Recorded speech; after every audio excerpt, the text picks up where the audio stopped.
So this is the apartment right here. 2-bedroom.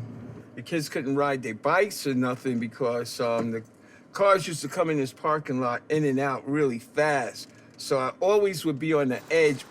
My light bill used to be so high. Air used to come through these doors like no tomorrow. This used to be my garden right here. I used to plant my tomatoes right there, that little spot right there. Did you remember living here? Yeah. Huh? Yeah. You want to come back here? No. Yep, this is my little baby girl. The only girl I got. You know she's spoiled. Yeah. Are you spoiled? No. I know. You're my little girl. This is one of our last participants, man. And this is a house that was built from the ground up. All right, him and his family of 3, man. So they're doing extremely well. And this is why we do this, man. This is the reason why. It's about seeing folks get what they want and knowing that they worked hard to do it. And it wasn't just given to them, you know what I mean?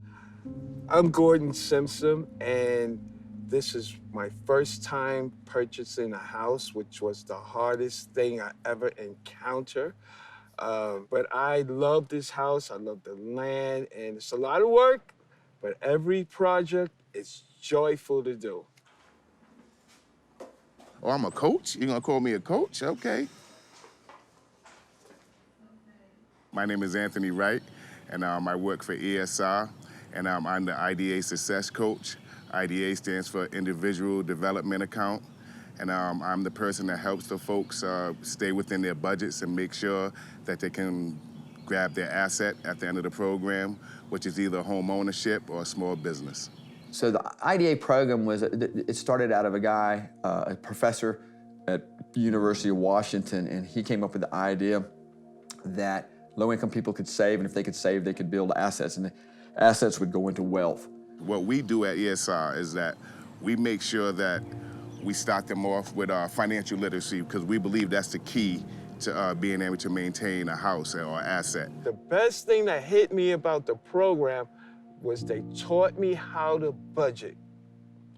That I'm still budgeting. From back 3 years ago to now, it's paying off. I still pay budgeting. We still have savings from 3 years ago from budgeting. The North Carolina Housing Finance Agency, which is the agency for all of North Carolina, came up with about 20, 25 years ago with a down payment assistance program. That comes in the form of a second mortgage. We call it a soft second because it just sits there. That sits there and no interest accrues on it until after 30 years, they're asked to pay that money back. All right, you want 1 or 2 pancakes? My name is Stephanie. I am from Winston-Salem, born and raised. I am a single mom, and I'm currently working 2 jobs. My mom was a single mom because my father had passed away. We had a roof over our head, and we did have food, and we did have clothes. We had the necessities met.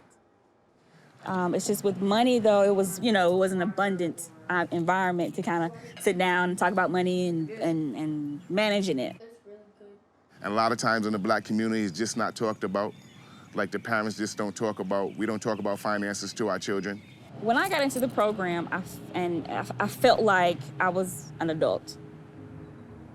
I felt like I was finally making an important decision for my life and for my daughter. How old are you? 4. You're 5. 4. You're 8. You're 8. I was raised up in Harlem, New York, and I wanted better for my children than I have, don't we all? If I haven't did anything right, this is one thing I can say I did right, preparing for my children's future. Damn, that's good, Benny. Let's try to read that, Abigail. And so much for the children, you got to feel proud as a parent. No one's ever owned a home in our family. I'm going to be the first, and hopefully my kids are going to be the second, third, or whatever. It's got to be very scary when you barely can pay your bills, you're having issues here and there. To dream a dream of owning your own home has got to be a big dream. I calculated it, Miss, anywhere from $45,000 to $55,000 that I've spent on rent. It's a mix of frustration and anger. At the end of it all, I have really nothing to show for it. How's everything with you? Good. All right.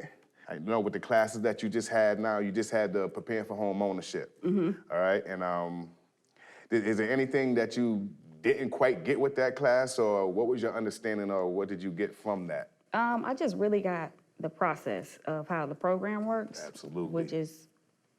Which was a lot of clarity for me, because it kind of put 2 and 2 together inside my head to show me, you know, how it goes. Got you. And how all the puzzle pieces fit together. Okay.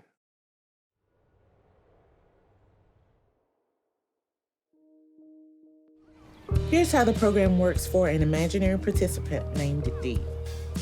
Dee is a working mom in a family of 4, earning $50,000 per year. Dee teams up with a success coach at ESR and works on budgeting and credit while saving $2,000 into her IDA account. Dee also completes homebuyer education workshops at the Center for Homeownership. City and county grants kick in another $2,000 to $4,000 for closing costs. Dee can now qualify for an interest and payment-free second mortgage of up to $30,000 through state and local government agencies. After finding a house, Dee uses savings, grants, and loans to purchase her first home affordably. The soft second mortgage is paid back when Dee has paid off her 30-year mortgage or if she sells or refinances her home. Let's be honest, right? 9 months we've been doing budgets. We've been looking at your debt. We've been looking at your income. We're looking at everything that comes in and what's going out, right? This is not gonna stop. This is not something that you just doing it to get the house. Right. And then after that, I'm good, I ain't gonna budget no more. Absolutely not. Your Right. goal is to win. Your goal is to be a homeowner. Right. I've never looked at my money so much. Like, sometimes I smile, sometimes I cry. And it's supposed to. But yeah, you usually do pretty decent on your budget, so you put money in your ID. Okay, so you got your personal savings up too now. Yeah. Go. I got a little nest egg, actually. Stephanie, I got 3 that's what I'm accounts, talking so. about. But see, these are the things I'm talking about, though, right? I tell everybody in the program, just like you want personal time for yourself, right? And you take personal time to do certain things for you. Y'all sit in a hair salon for 6 hours to get your hair done. Yeah. But won't take an hour to look at your budget. Ooh. My wife's the same way. My wife used to do the same thing until we got on the same page. Yeah. And know how we did it? At IHOP. Hey, girl. Open this business meeting at IHOP. Hey, girl. Right? You see, you gotta get creative with it, right? So that's how we did it. Saturday, she at IHOP, I'm at IHOP. Yeah, Yep. eating, You doing got what we doing numbers. for the mortgage? Okay, what we doing? Now, just like you said, you ain't never thought about money so much in your life. I never looked at Since it. you've been doing this, right? You know, they told me the rent's gonna go up if I renew. Yeah. It's gonna go up anywhere from $150 to $200. So that's the economy. It's gonna happen, right? But don't we gotta adjust our stuff to the economy? That's true. Yep. We gotta adjust. I can't tell you guys a cookie cutter way to just go follow this way and it does, and you'll be all right. Yeah. But you're doing excellent though. I just like the way you're breaking this stuff down. You're definitely on the right track. Definitely.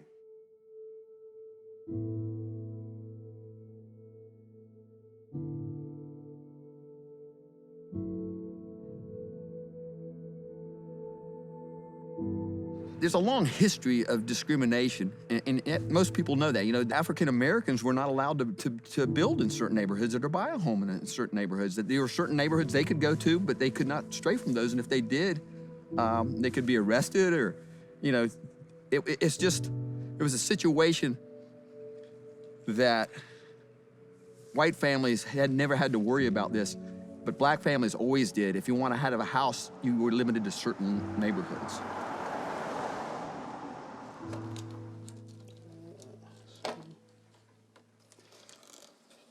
Despite the fact that there was a law that ensured the same rights to own properties, municipalities were working to upend that law and to make sure that African Americans didn't have the same rights to own property. And not only that, but to ensure that communities were segregated.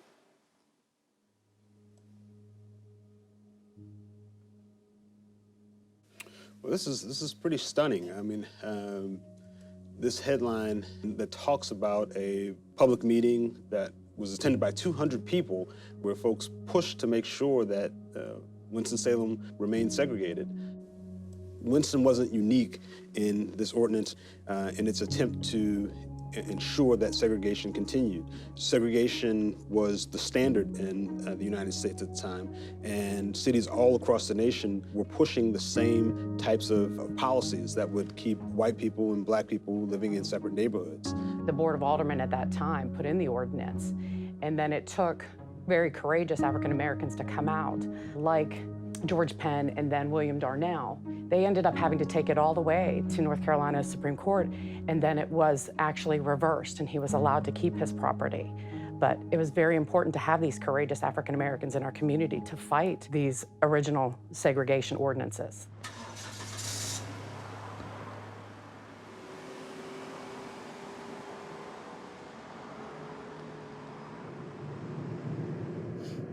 I don't want to rent anymore. Meeting with Anthony has been tough and inspiring and frustrating all at the same time. You know, I was telling him that it's extremely hard to change like patterns. You know, I've used budgets before, but somehow it's just the repetition of staying on top of it. And I wasn't doing that before. I was just spending like I had it, and honestly I didn't have it. So I had to grow up and say, okay, you know, I'm wasting money in all these apartments. I don't have any space, nothing's mine. You know, I have my daughter, and I just really need to get in a place where, you know, something is mine. So, and something that I can pass down even, you know, build that foundation and start that legacy.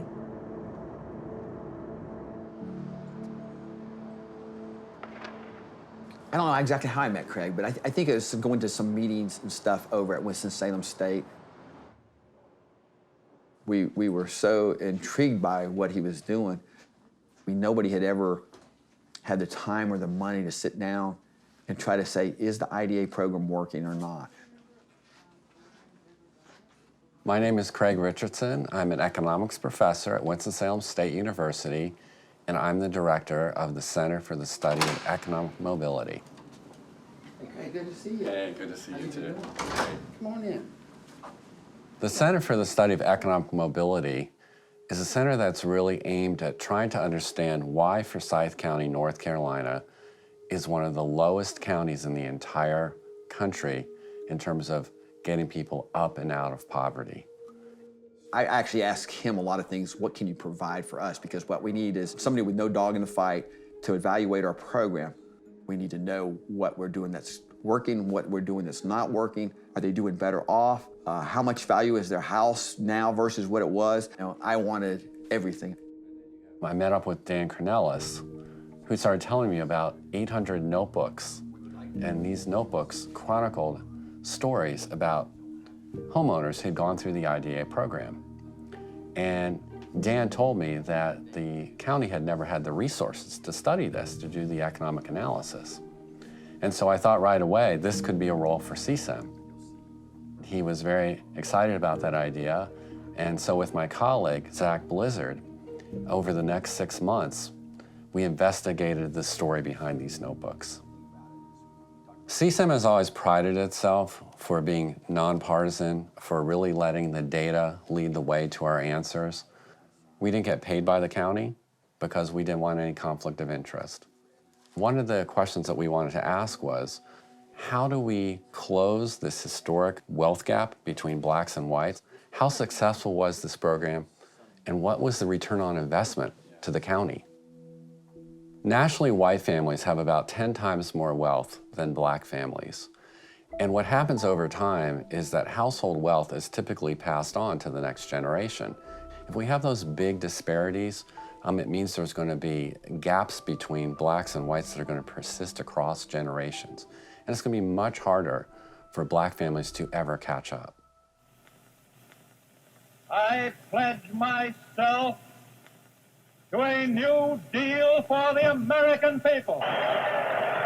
In 1938, the Homeowners Loan Corporation was created as part of the New Deal under FDR. They hired hundreds of people to go out to cities and communities.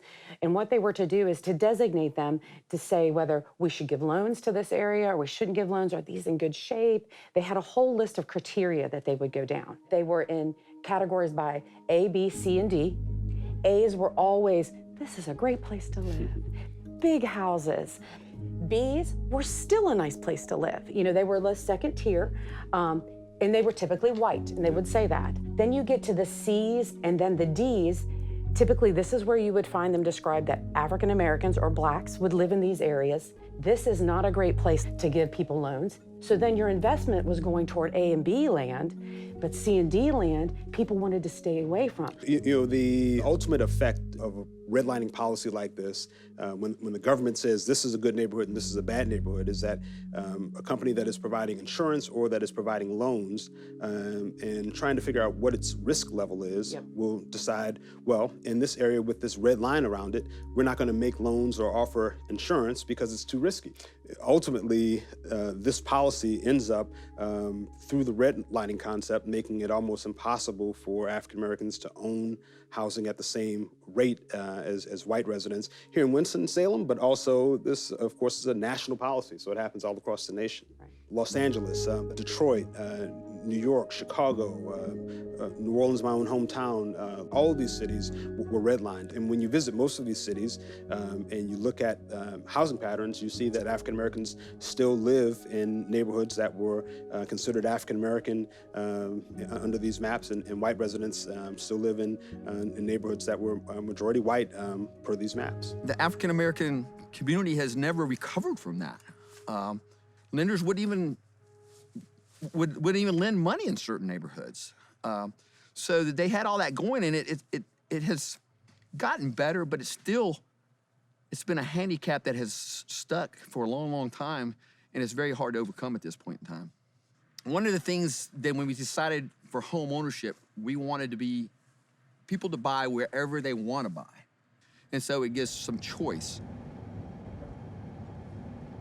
It's a garage, upstairs, downstairs. That's what I like about them. It's just, they're homey. There's a pool here, I'm pretty sure, like, there's a pool house. And Like those stones. I like the ones with like stones or bricks on them. oh yeah, brick is always my top pick. You know, nice paved driveway. I'm all for it. You know, you come and the sun is just right, and you see someone running down the street or walking the dog or walking with the stroller, and it's just like a safe spot. Look at Benny go. Come on. Look at Benny go. The neighborhood where I'm living at is really nice. We don't have traffic, so my stress factor went down like zoom. I am so grateful. When I pull off of the main road and we're coming down here, I say, thank you, Jesus, we're going home. At night out here, I come out here and it's nothing but stars. I can see the stars now because not the lights, you know, from the city, fresh air and stuff. I'm also from New York. We got deer out here. So I'm always looking for the wildlife, you know. Ooh, what is that? You know, close the door quick, it's a deer coming, you know.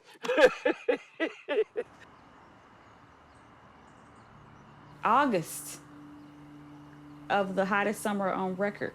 I heard a loud noise and I checked the thermometer on the air conditioner and it was stuck at like 81. And the temperature just kept rising and rising and rising. And the maintenance guy came. He noticed that the pipe was frozen and it needed a new fan and all this work needed to get done. But he said, oh, well, you know, we probably can't get back out to fix it until Tuesday of next week. So we couldn't sleep, we couldn't relax. We could not cook because that would add to the heat. So I ended up having to go to a hotel. And that was the expense that I didn't really expect.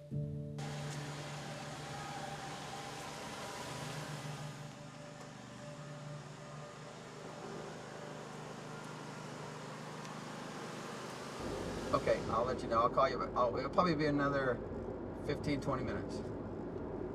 All right, thanks. Bye-bye.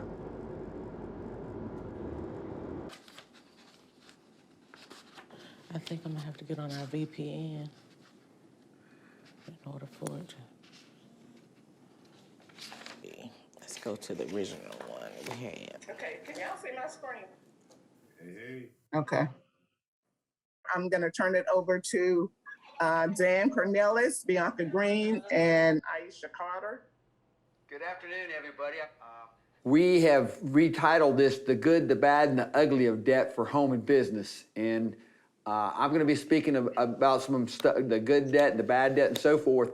And Bianca is going to assist. And so, first of all, I want to congratulate you on coming so far already. Yes. I know you've been a good class. I've heard good things about you, that you guys are getting ready to be a homeowner. So we're so proud of you, and you're the ones that make it work. And so the whole process for the IDA program is for you to start, decreasing your debt, increasing your income if you can, and, get yourself more mortgage ready.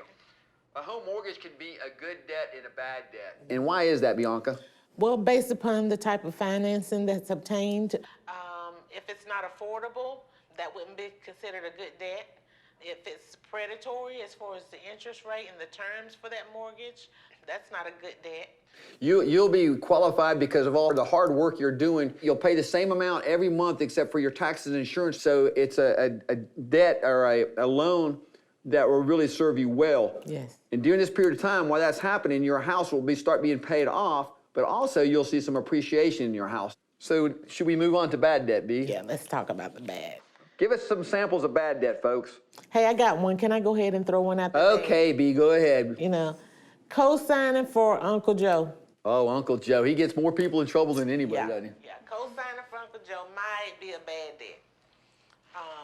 Especially if Uncle Joe doesn't pay that debt, or if something happens to Uncle Joe. So over the years in the IDA program, we've had some folks come in and we'll talk to them about this debt that they didn't really realize they have. So I would say if you're gonna help, was it Cousin Fred or Uncle Fred? Joe. Uncle Joe. Yeah. If you're gonna help Uncle Joe, you might as well just put your name on it. Because in the bottom line, at least it would be deeded to you. Here, you'd be making payments for is it Uncle Joe again? Uncle Joe's gone and you can't find him, so he may have taken your asset, he may have taken your car, and you're making payments and he's some other place enjoying his car. Yeah. So I think we've always discouraged people from co-signing for their kids or for some relative or so forth. So that's a good one, B. My credit is clean. My score is 825. And I'm not even using credit now because I'm still on that budget. I got like 4 credit cards, 0, 0, 0, 0. But if I need something, it's there.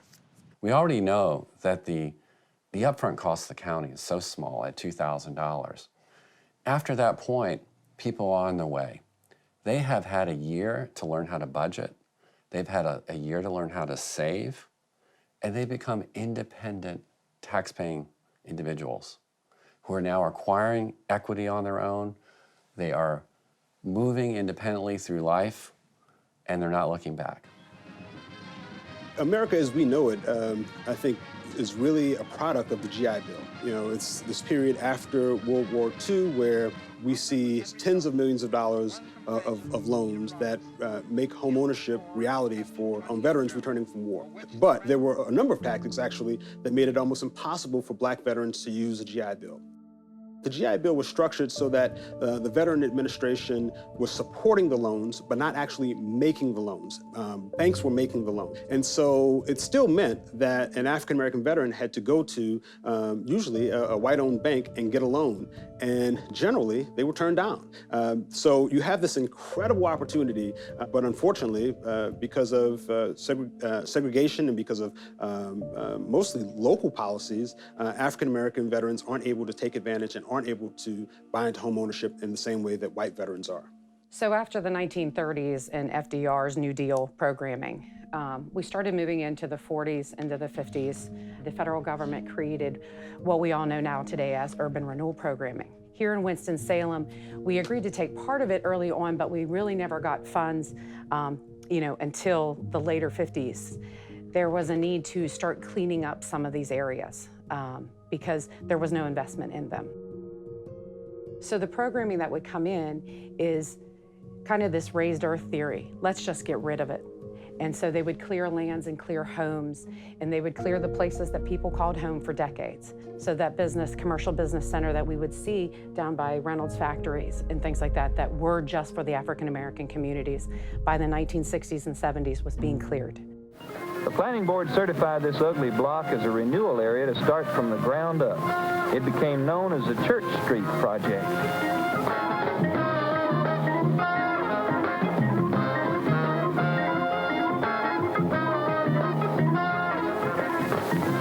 Down came the Lincoln Theater and other eyesores.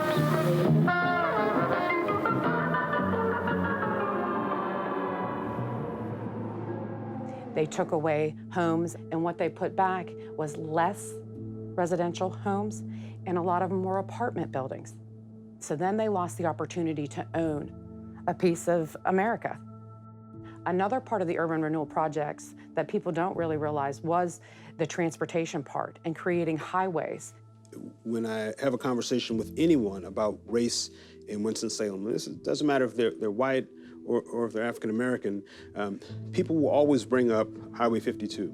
East of 52 is the African American community, and west of 52 is where white residents live. If you cross 52 on the east side, you're going to find an area where census tracts have family income of $15,000 a year, where we have one of the fastest growing concentrations of poverty, according to a 2014 Brookings report. This side of Winston-Salem is often hidden from many people who've lived here their entire life. There's a lot of urgency for programs like this to start to bridge those gaps that have been caused by historical discrimination, that have been caused by urban renewal projects that cleave the city in two.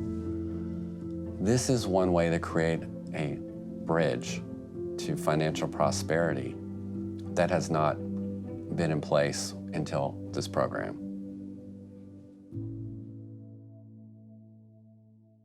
So we came in not with the objective of advocating for this program, but actually just measuring it.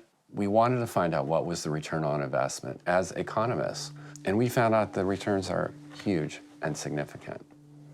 First of all, we looked at foreclosure rates. Very, very few foreclosure rates over the entire life of the program. Most of them were happening during the Great Recession when everybody else was having foreclosures at the same time. But in the past 5 years, there's only been a handful. On the other hand, homeowners have amassed a tremendous amount of equity. Over an average of a decade, over $50,000 in home equity.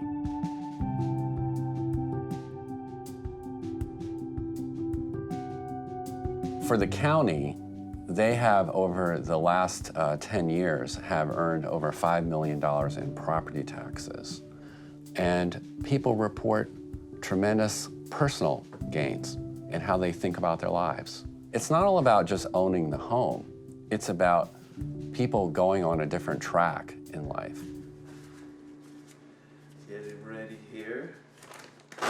I always want to own my own business. My own. I don't care if it's that big, but it's mine. An apartment, I could do it, but I cannot have it legalized to do it because you cannot do business from an apartment. I am rotating them a lot so they don't scorch. Just a little dash of salt. As you see, I'm an old-fashioned cook, a dash of this, a dash of that, blah, blah, blah. But you gotta remember your dashes. Gordo's pecans. That's the name that I started with. Ben is my official pecan taster. If I leave him alone, he'll eat them all. When I moved out the apartment, I'm more productive because I have room. This is the secret. Put it in. I have all my seasonings, and I got room for everything to set them up just the way I want it. Having a house and doing my own business really, really stepped up my game. This is what I always wanted. It took a long time to get here, but I'm here now, thank God.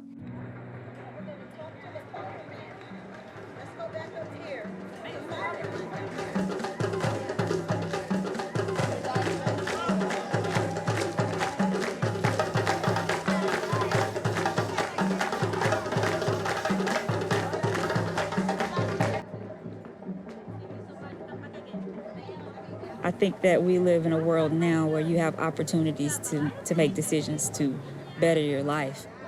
You have to want it for yourself. You have to want it for your children. And it really takes getting the resources that you need to kind of take that step to acquire wealth and build wealth. It's information, really, and it's, again, setting goals and doing what's right for your family. So I feel like programs like the IDA program is helpful in doing that, because I would like to leave something, for my daughter when I'm no longer here. We have a way of making sure these folks see the big picture. You know what I mean? And the big picture is financial freedom, generational wealth, and it starts with building assets. This is my American dream, my dream, period. You like your garden? Yes. Good, I'm glad you like your garden. The perception is it's quicker and easier to rent an apartment versus going to the bank and getting a loan, getting qualified, working on your credit. Like, it can deter some people from having that American dream because they feel like it may just be too much. If you want something, go for it. Hang in there, hold it tight. Don't let it go, and don't let nobody discourage you. Once you think you can do it, the sky's the limit from there.